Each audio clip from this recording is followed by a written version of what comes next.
બાળકનો જન્મ થાય છે, ચાઇલ્ડ સ્પેશિયાલિસ્ટ જોઈ લે છે, અત્યારે કોઈ ઇસ્યુ નથી. પણ આપે કહ્યું કે 1 વર્ષમાં એટલે 8 થી 12 મહિનામાં એમને દુધિયા દાંત આવવાની શરૂઆત થાય છે.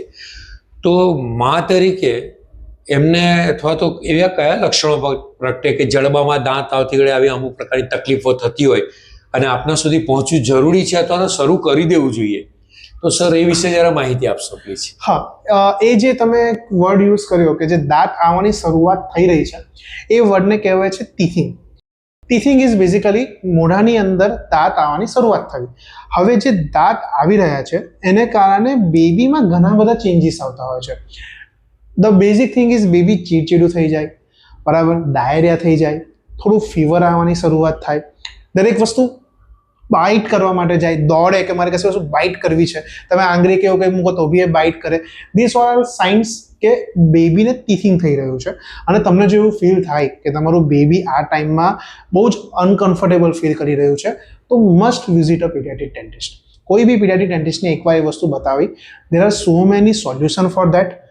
ટીથિંગ ડિવાઇસીસ આવે છે, જેલ એપ્લિકેશન આવે છે કે જેને કારણે તમારા બેબીનું જે ટીથ ઇરપ્શનનો પ્રોસેસ છે એ એકદમ સ્મૂથ થઈ શકે. સર, ઘણીવાર એવું જોવા મળે છે કે બાળકને આ વારંવાર મોંમાં નાખે, અંગૂઠો ચૂસતો હોય તો મહિલા કંઈક સરળ ઉપાય તરીકે અહીંયા કંઈક બાંધી દે છે બાળકને, તો એ શું યોગ્ય છે? સર, અંગૂઠો ચૂસવાની જે આદત છે it is called as a oral habit. There are so many of oral habit. એમાંથી એક ઓરલ હેબિટ છે અંગૂઠો ચૂસવાની આદત, જે બહુ જ કોમન છે. પણ અમુક ફેઝ સુધી, ફોર એક્ઝામ્પલ 2 to 3 યર્સની જે એજ છે એ એજમાં અગર બેબી થમ સકિંગ કરે છે કે જે અંગૂઠો ચૂસવાની આદત છે, it is consider as a normal.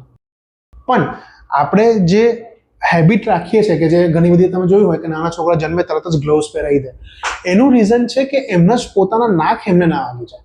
એમના જે નખ હોય એ નખ એ ઘસી ના કાઢે અને નખ એમને વાગી ના જાય એના માટે એ પહેરાવતા હોય છે.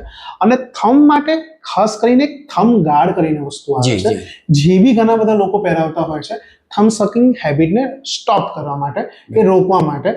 યસ, થમ સકિંગ હેબિટ એવી છે કે બહુ ડિટેલ ડિસ્કશનની રિક્વાયરમેન્ટ છે. યસ, ડેફિનેટલી એના માટે આપણે ફ્યુચરમાં એકાદ હેબિટ્સ એક અલગ આપણે પોડકાસ્ટ બનાવીને આપણે પ્રેક્ષક મિત્રોને આપીશું. પણ એક વાત ચોક્કસ છે કે સાદા કટકો બાંધવો કે આ નહીં, આપની પાસે આવીને સજેશન લઈને એ જે કંઈ મેડિકલ ઇન્સ્ટ્રુમેન્ટ છે એનો ઉપયોગ કરવો સારો, બેટર. Definitely sir.